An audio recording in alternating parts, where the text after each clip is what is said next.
we're doing a most intriguing players draft. Craven, you had a story come out a couple weeks ago on TexasFootball.com.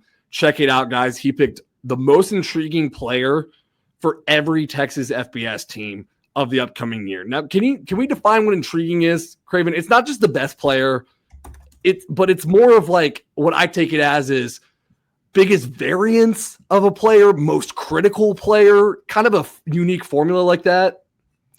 Yeah, I think so. I mean, it's kind of an eye of the beholder type thing, right? It can be what you want it to be. But to me, it's like the player that could have the most kind of impact on a team that we're not sure about. I think the variance way to put it is correct, right? If that player hits, this team's going to be really good. If that player doesn't hit, maybe there's some real question marks going in. And this also the profile of that player, what they were as a recruit, how well you know them, the position. I mean, we're probably not going to pick a guard, so I think it's one of those kind of, it when you see it type of things.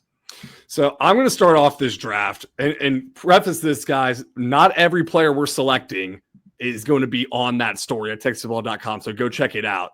But my first player is, and I believe it'd be the 1-1 for you, Craven. It's the 1-1 for me. It's Arch Manning at Texas. Don't overthink it. Speaking of those regionals, they showed Arch Manning in the stands at the Texas regional, sitting next to Michael Taft, and the All-American Michael Taft doesn't get a nameplate. It's just Arch Manning. And this guy has started 2 games at quarterback. So that's how intriguing of a storyline it is. I mean, just think about game 1 with me right now. Texas versus Ohio State might be the most intriguing game of the entire season. You're facing the same team that beat you in the college football playoff. Texas fans think Manning is the missing piece to get them to the national championship. And right, wrong, and different, you're going to draw your conclusion based off that first game because it's the same team that knocked you out last year with Quinn Ewers. Yeah, that's what I find so intriguing about him is Texas is a preseason top 5 team, preseason top 2 team. If you look at Vegas gambling odds for the national championship, and a lot of that is the assumption that Texas is getting better at quarterback. And I'm not sure we can guarantee that. I think Arch Manning is a better quarterback prospect than Quinn Ewers and is going to get drafted higher and is probably going to have a better career when all is said and done. But I'm not sure 2025 Arch Manning is going to hit the ground running the way that 3-year starter quarterback Quinn Ewers was. And the talent around him, I think I could argue is less. I don't know if he's got first-round NFL draft picks at wide receiver. I don't know if he's got a first-round NFL draft pick at left tackle. I do think the running game is going to be pretty good. So we're assuming a lot with Arch Manning, and he goes to Ohio State, he goes to Georgia, he goes to Florida, and he's got the Red River game. And that's before we even mentioned the first A&M game in Austin in like 15 years. Like there is a lot of like high pressure, high stakes, high leverage games. And for a first-year starting quarterback with a lot of hype, a lot of attention, I think it's okay to question if he's going to handle that and if Texas has some road bumps because of it. Yeah, it is an interesting question. Like, is Arch Manning week 1 Ohio State actually better than Quinn Ewers in last game against Ohio State? And I'd argue probably no. But then you talk about the guys around him because, yes, they lose Kelvin Banks, but also all due respect to Cam Williams, like great kid, going to be great in the NFL, really tough game. And Jack Sawyer is not there on the opposite side of Ohio State anymore. They still have Caleb Downs, the safety, but that defense of Ohio State is getting a lot of new pieces and a lot of new players there too. So there's just so many intriguing storylines, mainly because of Arch, but also because it might be 1 versus 2 in that game. Yeah, for sure. For sure. My first, or you have anything else on that before? Nah, not really. I think we've talked Arch out. Yeah. He's just obligatory 1-1. Let's set it, forget it. So I'm going to go my first intriguing, and I didn't really stick with the list that I made. I kind of went differently. I can't even remember who was on my list and who was on my list. I'll just admit that off the top here. I think I did. I think this is a one that I kept the same. Eric McAlister, wide receiver at TCU. We talked about it last week on the podcast. I feel like TCU is the most underrated team in the state going into the season, like 6.5 win total, not getting a ton of respect in the Big 12 conversations. Texas Tech's obviously dominating it. Baylor's the second team mentioned usually from the state. But Eric McAlister at TCU, There's going to be no Savion Williams, going to be no Jack Besh, no JP Richardson, but they're clearly going to throw the ball a lot. Like Josh Hoover is the quarterback still there. Sonny Dykes' offenses always throw the ball well. Kendall Briles, that's going to be a top 10 passing offense in the nation, and they need a wide receiver one. That's going to be Eric McAlister. Big play wide receiver last year, 19.54 yards per catch, which led the Big 12. I think it was top 10 in the entire country. But fewer than 40 receptions. He's going to be asked to catch the ball 70, 80 times this year. Kind of how he can grow into that role if he can hit the ground running and be wide receiver one and allow a Jordan Dwyer and a Man Jack to kind of be the second and third options. That's really the biggest question mark on the TCU offense, is what they're going to do at wide receiver. Really? I think it's the running back room. Well, it is, but they didn't run the ball well last year either, right? So, True. to me, that feels like a cherry on top. Like, if they can't throw the ball, then they're really screwed. And so, they have to at least be elite passing, and then hopefully they get to be average running the ball, but they have to at least be elite passing for this thing to work, and it's going to need to be Eric McAlister kind of being that wide receiver one. Okay, you're bringing me back to this because originally I was going to disagree with you. I was going to say I respect the pick, but I'm going running back because they were, I wrote down right here, they were 113th nationally in rushing yards last year.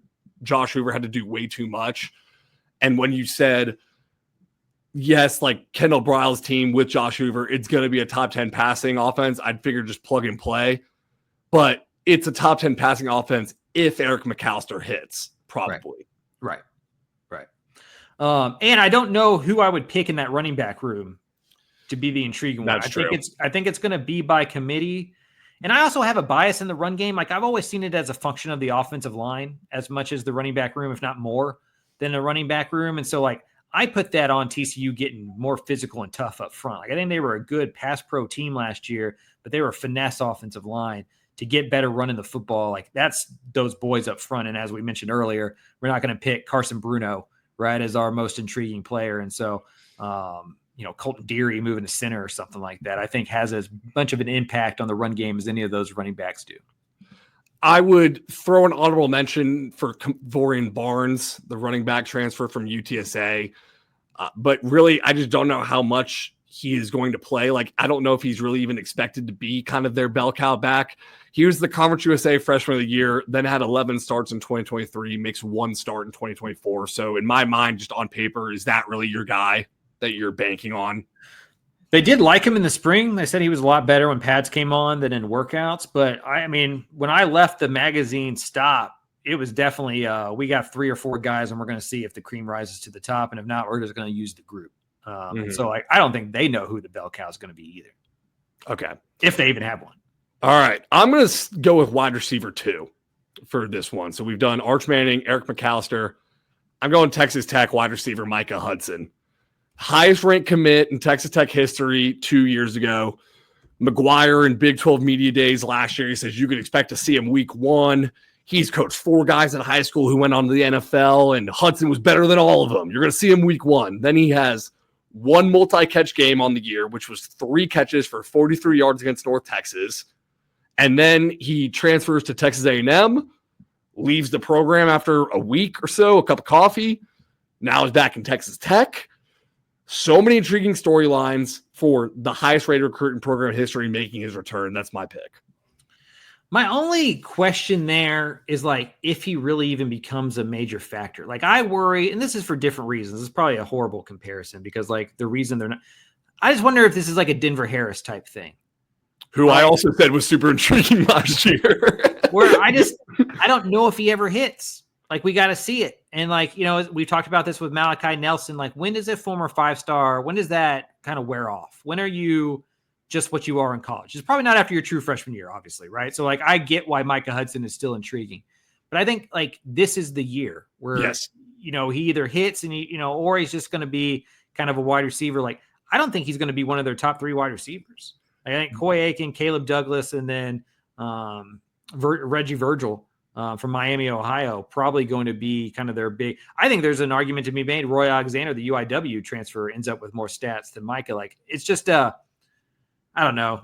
At some point, you just got to see it, and we just haven't seen it. The leaving A&M thing is weird. I don't know. I am intrigued. It is the right pick because we're doing intriguing.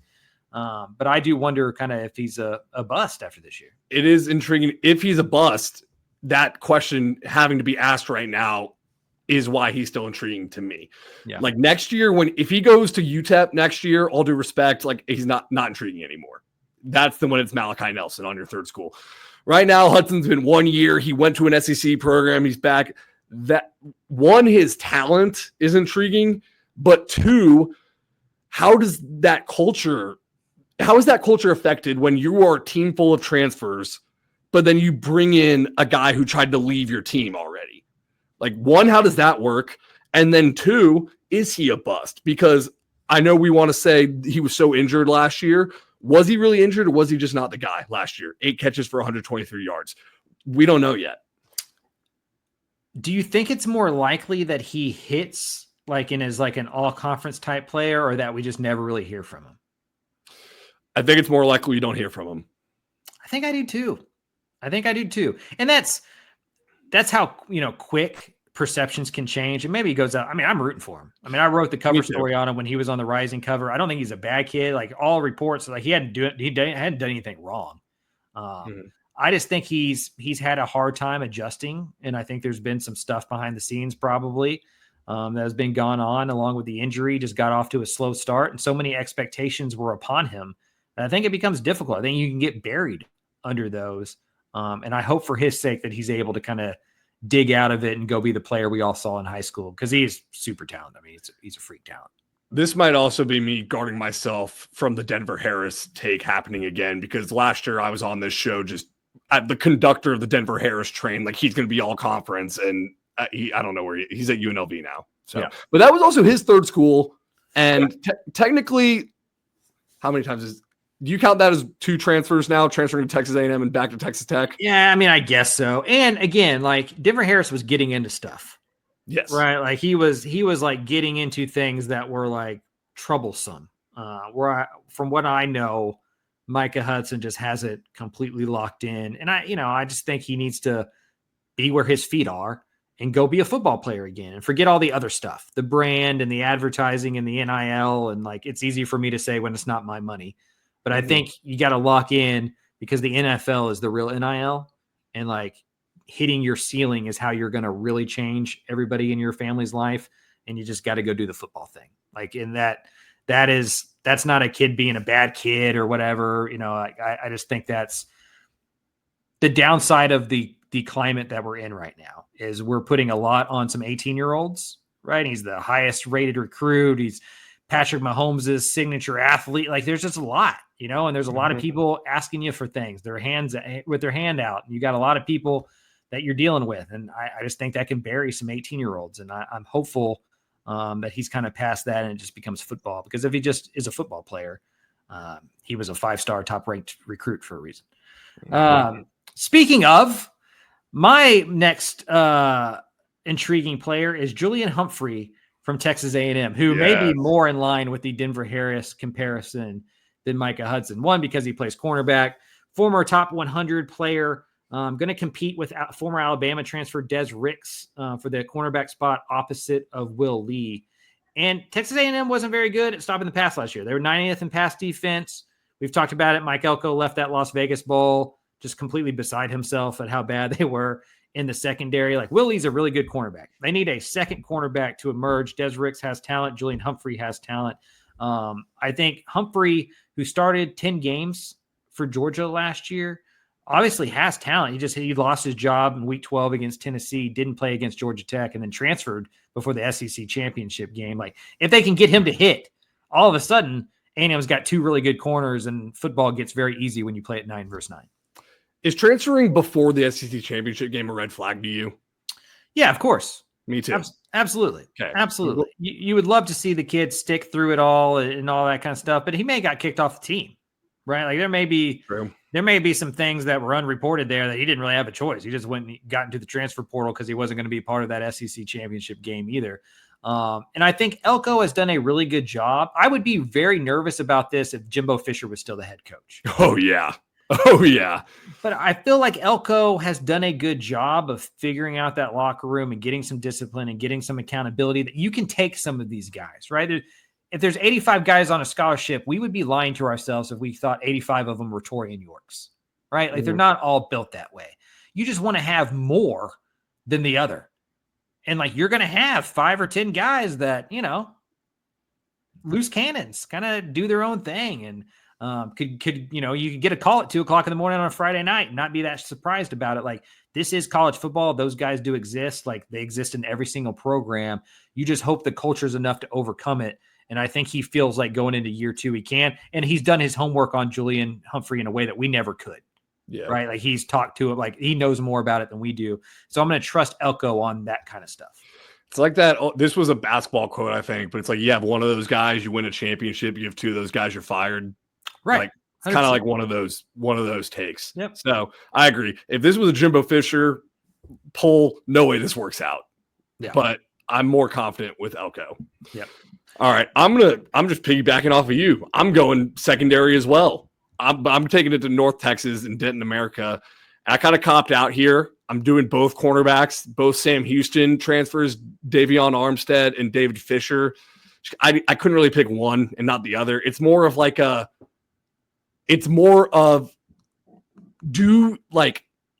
how big is the jump from Conference USA to American Athletic Conference? How big do you think it is? These guys were awesome in the Conference USA. They were on the best Conference USA defense. They had 11 pass breakups, 2 interceptions between them. But American Athletic Conference is, I would say, a step up. Just how much of a step up? And you're banking on a lot of these guys. Skylar Cassidy, the defensive coordinator, is, because he basically took Sam Houston's whole defense to North Texas. Yeah, and these 2 will be the starters at cornerback. They lost Brian Nelson II to North Carolina State after the spring. So clearly the starters at cornerback. North Texas was 113th in yards per attempt allowed last year at 8.1. Sam Houston was 3rd. And like, I know not all of that. I mean, Caleb Weaver was really good. Like, they had other players in the Sam Houston secondary that are now playing Power 4 football. But a lot of that is the 2 cornerbacks. They were really, really good. Like, David Fisher was on our all-state team after the season, like an excellent, excellent player. I think that they're going to handle the jump. I do think that there is a talent gap, but I think these guys can handle that talent gap. You're playing against the North Texas passing offense every single day in practice. Like, that's the way you figure out if you can handle it or not. They're familiar with Cassidy's scheme. Cassidy's familiar with what they do well and what they don't do well. So I think the North Texas secondary, I'm more confident that the pass defense improves more than the run defense. The run defense is where I'm questioning. Like, a Trey Fields is where I'm wondering. Like, as a corner, I think you can handle it. As a middle linebacker, the offensive lines are different. Like, the running backs are different. And so his ability to kind of be an undersized guy in the Conference USA, can he be an undersized guy in the American and still have that kind of success? But yeah, the North Texas defense as a whole is maybe top 2 or 3 intriguing unit in the state. I'm having buyer's remorse. I agree with the North Texas defense. I also thought about picking Richard Outland from Sam Houston, the defensive tackle. Yeah, because you wrote about in the magazine, the interior defensive line room is a concern, and they have Fadafehi Valea, who is still starting from last year, lost Roderick Brown. You're replacing him with Richard Outland from Sam Houston. And then Sadiq Clemens from Louisville is the one other guy they added. And like, is that enough? Is that on paper, how improved is this defensive line actually from what it was last year? The spine of the North Texas defense is where my concern is. Because like, Cassidy's a secondary wizard. I think they've improved talent-wise. They have some good safeties there that are coming along. And so like, I think the secondary is I don't think they're going to be elite, but I think that they're going to be pretty good secondary-wise. But the book on North Texas the last few years, you can just pound it down their throat. Like, you can just put a tight end out there, and they're not going to be running the 3-3-5 stuff as much, but you could just put a tight end out there, change the mesh point, and just run on them, right? Get your tight end on a nickel and just absolutely smash them. And then they had to commit so many numbers to the line of scrimmage, then all of a sudden you can pass over the top of them. I think it's easier to fix the pass defense.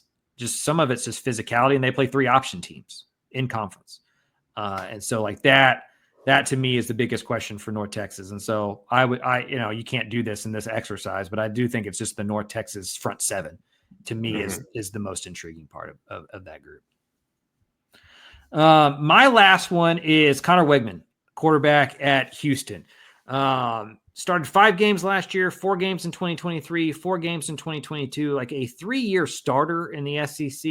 Injuries have kind of hampered him. Jimbo Fisher's big ass playbook kind of hampered him.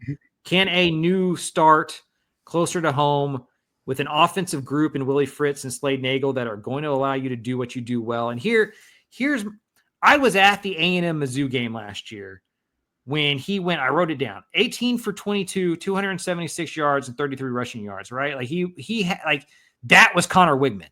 Like you were like, oh man, he turned the corner. He figured this out. He's going to be the starting quarterback. And then he had lost his job a few weeks later against LSU. But you saw that and you were like, well, there it is. Like there's the 5-star prospect. That's the guy who can be the quarterback. Well, maybe in a system that better fits him, in a conference that's more, I guess, aligned with maybe what his talent really is. Like, I think he has the opportunity for us to have a Haynes King type resurrection where you're like, oh, okay, there was a really good quarterback in there. It was more the situation than it was him. Maybe he's not NFL first round draft pick, but he's plenty good to go win a lot of college football games. If Connor Weigman can hit, Houston all of a sudden could be a 7 or 8 win team. He probably has the biggest variance of any player on this list. Like, I could see him being 5-star Connor Weigman, and I could also see him being most of last season Connor Weigman and them having to go to Zion Chris midway through the year. I just don't know. It's crazy what a difference a year makes with some of these guys, because I was looking at The Athletic, the Dane Brugler, he comes out with that, revisiting the top 50 he had from this time last year for the NFL draft, which, by the way, love the accountability from this guy. It is fun to go look back at where you had guys ranked and what happened. Weigman was 24th overall and returned to school. That meant he should have been a late first-round pick going into last year. And instead, he's back to school. And, oh, by the way, on your Texas 10 quarterback rankings, he's 9th. And that's not too low. So crazy what a difference a year makes. Yeah. And Houston, we kind of had this conversation when we did the team totals over the over-under and 6.5. And I talked about how, just how great of a coaching job that would be if Willie Fritz was able to hit that. But you dig deeper into the schedule, and playing the schedule game in the Big 12, I understand what I'm doing here. But this is their first 7 games, dude. SFA at Rice, Colorado at Oregon State, Texas Tech at Oklahoma State, Arizona. They could be 5-2 or 6-1. Yeah. I mean, that Texas Tech game is the only one where you're no chance. Yeah. And that's at home, and Houston beat Kansas State at home last year, right? So maybe there is a chance. If they're 5-2, 6-1 halfway through, and then you still have West Virginia and UCF on your schedule, with a competent quarterback, a 30-man transfer portal class, a couple new coordinators, Houston could be that team that we look at, and just because there's always one in the Big 12 that you're like, where the hell did they come from? If Connor Weigman is close to 5-star prospect, Connor Weigman, the one we saw against Missouri, the one we saw as a freshman beat LSU, I mean, Houston could do that. Houston could be an 8-win team in the Big 12. That's not completely out of the realm of possibility. I wouldn't bet on it, but it's not completely out of the realm of possibility if he lives up to that hype and becomes a consistent quarterback in that way. Yeah. And even you say there's no chance against Texas Tech, and I would agree, but there is also part of me that can visualize myself this fall checking into my ESPN app at 5:30 and seeing Texas Tech Houston is 13-9 in the fourth quarter. Right. And it's how is this happening right now? Yeah. Yeah. I mean, because those are games that Willie Fritz and Houston have proven that they can win, mostly Fritz over his career. And those are games that Texas Tech has struggled with so far in the McGuire era. So those two things combining could get very weird there in Third Ward. They're going to win a game or two that they shouldn't. It's just a matter of if they can avoid losing games that they shouldn't as well, right? And if they can balance those things out, they could be the surprise team in the Big 12 for sure.